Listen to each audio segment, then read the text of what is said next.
Growing up in the South, Reverend Glenda Hope was a witness to racial injustice. Later, her involvement in the civil rights movement and later the peace movement inspired her to minister to those who have been forgotten by society.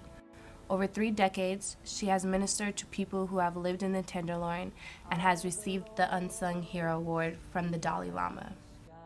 It was while I was still in seminary in Virginia in 1958 that I became involved in the civil rights movement and was encouraged by professors there to do that, to continue in that work, which I did, and had the opportunity as a volunteer to work some with the Southern Christian Leadership Movement and to join some very courageous African American people in standing against segregation and other injustices that were being inflicted. And Dr. King was assassinated while I was here. I went back to his funeral and was so inspired by the 100,000 people who marched through the streets of Atlanta, my hometown, and to be able to walk with them, grieving for this incredible, beautiful man who had been assassinated, and making a commitment to continue the struggle in which he had led us so well. Although too humble to admit, she has been called the Mother Teresa of the Tenderloin for her work with low to no income and disadvantaged people. I can't really say that I chose the Tenderloin. It's more that the Tenderloin chose me. We had an opportunity to open, in the early 70s, to open a coffee house on Bush Street between Jones and Leavenworth.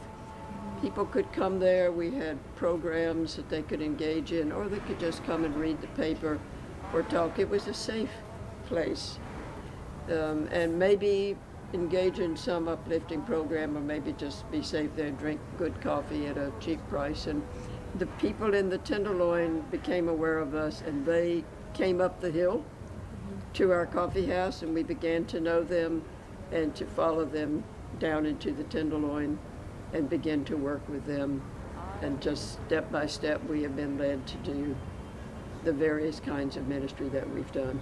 It's really been the people of the Tenderloin who have led us and have shown us what to do.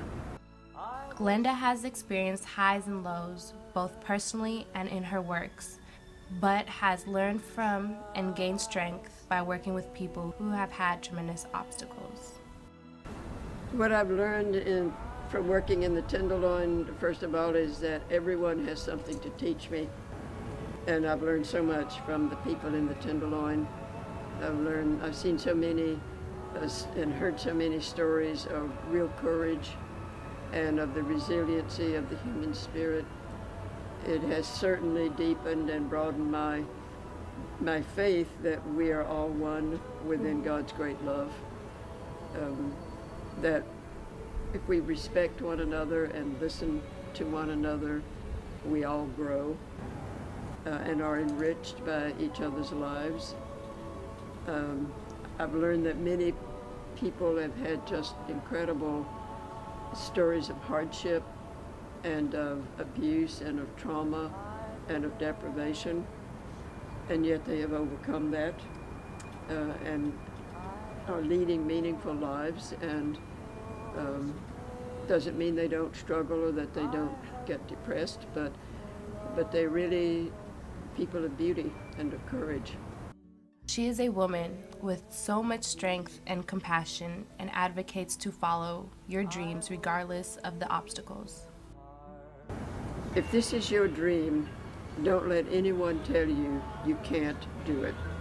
Work in partnership, work in coalition, in collaboration with other people who share your values and your goals and your dreams, so that together you build something, because we can do so much more together than we can ever do alone.